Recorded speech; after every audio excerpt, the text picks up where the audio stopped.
Bonjour, j'espère que tu vas bien. Alors ce matin, j'ai juste un petit message à partager avec toi ce matin, c'est sur l'histoire de Joseph. Joseph a été vendu par ses propres frères. Il est devenu esclave en Égypte, il est passé par des moments très durs. Imagine quand tes propres frères te font ça, qu'est-ce que tu vas ressentir? Mais un jour, Joseph est devenu roi et il a vu ses frères. Il était capable de tout faire parce qu'il avait le pouvoir. Mais ce qui m'a étonné, Joseph a dit, je vous pardonne. Dans la vie, ne jamais remettre le mal par le mal. Ce qui fera la différence entre nous et les autres, c'est quand tu as la même opportunité de blesser quelqu'un qui t'a blessé, mais tu ne le fais pas. C'est ça qui va nous distinguer des autres. La meilleure façon de se venger de ton ennemi, c'est de ne jamais lui ressembler. Parce que se venger, c'est se mettre au même niveau que ton ennemi. Mais lui pardonner, c'est lui dépasser. Se venger n'enlèvera pas le mal qu'on t'a fait. Mais pardonner te donnera la paix du cœur parce que tu mérites la paix. On doit comprendre une chose, que le pardon n'est pas quelque chose qu'on le fait pour les autres, mais on le fait d'abord pour nous-mêmes. À chaque fois que tu pardonnes aux autres, tu te pardonnes aussi à toi-même. Quand tu choisis de pardonner à tous ceux qui t'ont fait du mal, tu supprimes le pouvoir qu'ils ont sur toi. Mais quand tu choisis de garder la colère dans ton cœur, directement tu deviens son esclave et la personne devient ton maître. Parce que la colère contrôle ton intelligence. La colère contrôle tes émotions. La colère engendre la haine et le sang. Mais l'amour engendre le pardon. J'aime cette phrase qui dit, la colère te mettra à genoux, mais le pardon te tient debout. Parce que le pardon n'est pas pour les hommes faibles. Le pardon, c'est pour les hommes forts. Les hommes faibles ne peuvent pas pardonner. Ce n'est que les hommes forts qui sont capables de pardonner. Le pardon ne change pas le passé, mais ça te donne un meilleur futur. Parce que tout ce qui t'empêche de pardonner t'empêchera aussi d'avancer. Pourquoi on doit pardonner aux autres? Parce que nous aussi, on n'est pas parfait. On fait aussi des erreurs. Combien de fois Dieu nous pardonne? J'aime ce que la Bible dit. Si vous ne pardonnez pas aux hommes, Dieu ne va pas aussi vous pardonner. Ne te laisse pas vaincre par le mal, mais surmonte le mal par le bien. Ne fais pas payer aux innocents le poids de tes blessures. Quel que soit le poids de tes blessures, l'amour triomphe toujours.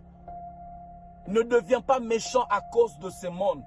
On ne combat pas le mal par le mal, mais on combat le mal par le bien. Ne traite pas les autres comme ils te traitent, mais traite-le comme Dieu te traite. N'oublie pas que ce n'est pas entre toi et les autres, mais c'est entre toi et Dieu. Sois la raison pour laquelle quelqu'un continue toujours à croire que de bonnes personnes existent dans ce monde. N'oublie jamais ça, que même si vous êtes temporaire dans la vie d'une personne, laissez toujours de bons souvenirs. Je ne dis pas de devenir bête, je ne dis pas de faire du bien, de s'oublier, de se laisser manipuler, non. Mais si tu as l'opportunité de faire du bien, si tu sens que tu peux faire du bien, vas-y, fais-le. Le bien que tu ne fais pas, la terre le prend. Mais le bien que tu fais, le ciel va te récompenser. Le bienfait n'est jamais perdu. Dieu va te bénir, même si Dieu ne te bénit pas, Dieu va bénir même tes enfants. Ne jamais regretter le bienfait que tu fais pour les autres, même s'ils ne sont pas reconnaissants. Sois fier d'être quelqu'un de bien.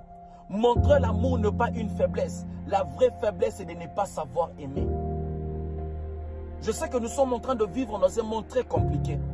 Notre plus grand combat de chaque jour, c'est de continuer à aimer là où il y a de méchants. C'est de continuer à faire du bien là où il y a des ingrats. Nous sommes en train de vivre dans un monde de même personnes que tu aides. Demain, c'est eux qui deviennent tes ennemis. Mais c'est dans ce même monde que Dieu veut qu'on puisse faire la différence. Parce que faire du bien, c'est démontrer Dieu en nous. La Bible nous dit que si ton ennemi a faim, donne-lui à manger. S'il a soif, donne-lui à boire. Tu connais la suite. Et à la fin, il dit, Dieu va vous récompenser. Le bienfait n'est jamais perdu. Avoir un bon cœur, c'est une richesse. Et celui qui combat, celui qui a un bon cœur, c'est un combat que tu ne gagneras jamais. Parce que combattre celui qui a un bon cœur, c'est combattre Dieu lui-même en personne. Celui qui a un bon cœur ne combat pas, mais c'est le ciel qui combat pour lui. Et combattre le ciel, c'est un combat que tu ne gagneras jamais. Et à la fin, j'aime ce que la Bible dit. Même si vous déplacez les montagnes, même si vous parlez en langue, mais si vous n'avez pas l'amour, tu es rien. L'amour, c'est plus que tout. Aimons, nous vivons. Arrêtons de nous faire du mal. Tout est vanité. Nous allons tout laisser dans ce monde. Ça ne sert à rien de nous faire du mal. Aimons, nous vivons. L'amour, c'est plus que tout. Le bienfait n'est jamais perdu. Que mon Dieu vous bénisse. C'est juste ça le petit message que j'allais partager avec vous. Merci beaucoup.